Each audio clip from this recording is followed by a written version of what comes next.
Everyone, මේ NK shows Python video series එකේ පළවෙනි වීඩියෝ එක. Python කියන්නේ object oriented programming language එකක්. මේකෙන් මොකක්ද වෙන්නේ තේරෙන්නේ නැත්නම් ප්‍රශ්නයක් කරගන්න එපා. මේවා අපි ඊළඟ වීඩියෝ series වල කතා කරනවා. Python අපිට web development වගේ desktop application development වලට data visualization වගේ දේවල් වලට අපිට use කරන්න පුළුවන්. අපි දැන් බලමු කොහොමද Python install කරගන්නේ කියලා. mobile phone එකට install කරගන්නවා නම්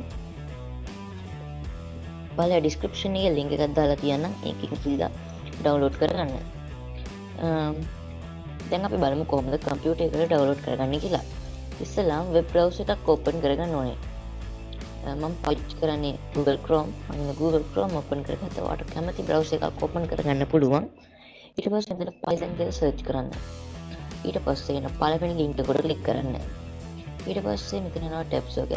ඒකේ downloads කියන එකට click කරලා මෙන්න මේ කහ පාට බටන් එකට ක්ලික් කරන්න. එතකොට Python අපිට install කරගන්න පුළුවන්. දැන් අපි බලමු කොහොමද මේක install කරගන්නේ කියලා. මේ තියෙන Python setup file එක මම දැන් open කරගන්න. එතකොට එනවා install now කියලා එකයි customize install කියලා එකයි. මේක install now කියන එක දෙනවා. එතකොට මේක ඉක්මනට install වෙනවා.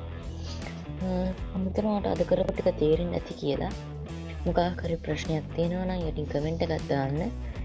ඒ වගේම ලයික් කරන්න, ෂෙයා කරන්න, සබ්ස්ක්‍රයිබ් කරන්නත් අමතක කරන්න එපා. අලුත් වීඩියෝ එකකින් අපි හමු.